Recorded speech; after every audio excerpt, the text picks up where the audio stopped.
Yeah, that's really helpful.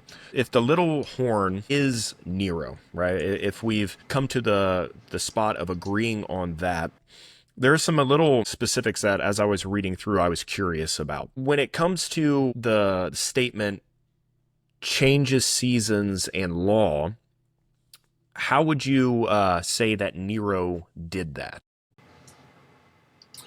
Yeah, you have to read all of verse 25. I'm going to read it here. You have to read all of it in parallel structure. Don't isolate a single phrase and say, well, what does this mean?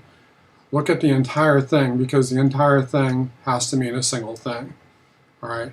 It says, he will speak against the Most High and oppress his holy people and try to change the set times and the laws. The holy people will be delivered unto his hands for time, times, and half a time. So it gives you the same idea here 3 different times, and each time it gives you a little bit more information. That's a very typical Hebrew thought parallel structure. Okay, so I want to read it what Calvin himself said about 725. And he mentions Nero here, strangely enough, even though he doesn't think that the little horn is specifically Nero, he does see it in this verse.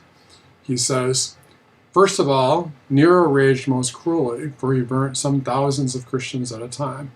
Now notice multitudes or immense multitudes was mentioned by Tacitus. It was also mentioned by Clement of Rome in the 1st century, and another writer who lived in this, I would say in the 3rd century, 2nd century, 3rd century, named Lactantius.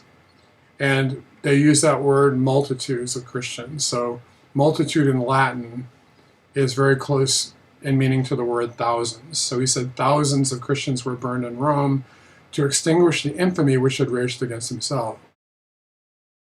He accused them of burning Rome, therefore he burned the Christians.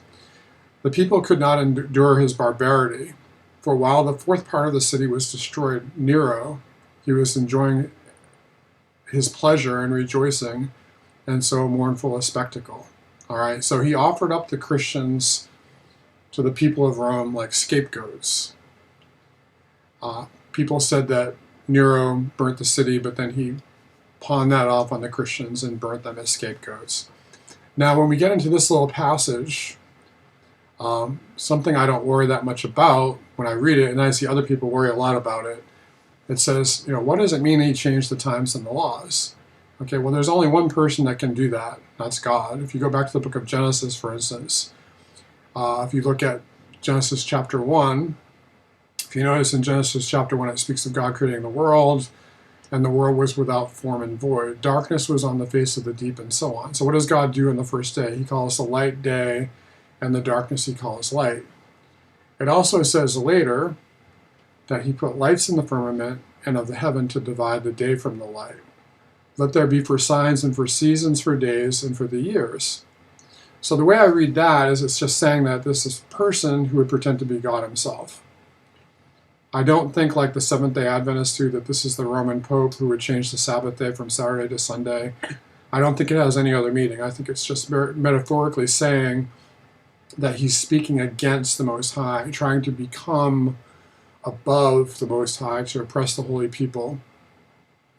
And the holy people will be delivered into his hands for time, times, and half a time. By the way, that time, times, half a time could also be interpreted to mean a year, 2 years, and half a year, or 3.5 years. And that also aligns with the passage in Revelation about the persecution of the saints. So if you believe that Nero began his persecution in late AD 64, like the fire of Rome was in the summer of 64, and then Nero set about to do this building project. He was going to build a golden palace.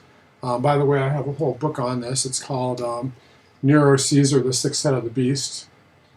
And I really get into that and describe all of that in there. So he wanted to build this palace, this golden palace. He also built a statue of himself that was 100 feet tall, covered it in gold.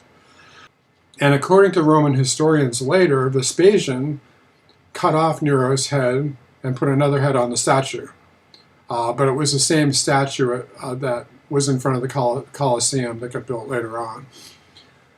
Nero was like this figure, similar to Nebuchadnezzar in chapter 3 of Daniel, where he builds a statue of himself that's about 100 feet tall too.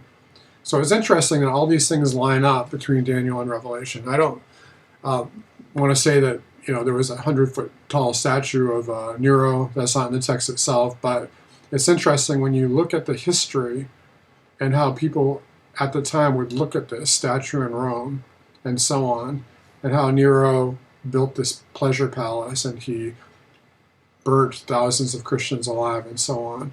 And then they're reading Daniel and Revelation together, they would have been reminded of this. So getting back to what I was saying, if you go from 64, so let's say the book of Revelation was written in late 64, let's say December 64, the Christians are persecuted. Nero starts burning them at the stake, putting them to death by the hundreds, by the thousands. Finally, it reaches John.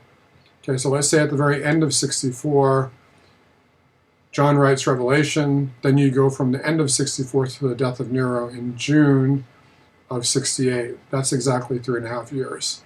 So it's interesting to me that if we assume that the persecution of the Christians lasted 3.5 years, and according to church historians, there was Peter, he was imprisoned in Rome.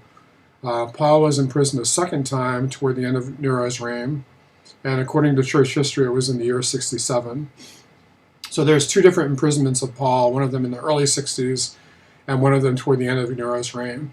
And I also cover that in this book as well, so if you want to get into that, you can read all about it. But the interesting thing about Daniel 7 that comes up is at the very end of it, it says, "Then sovereignty and power and greatness of all the kingdoms of heaven will be handed over to the holy people of the Most High. His kingdom will be an everlasting kingdom, and all rulers will worship and obey him."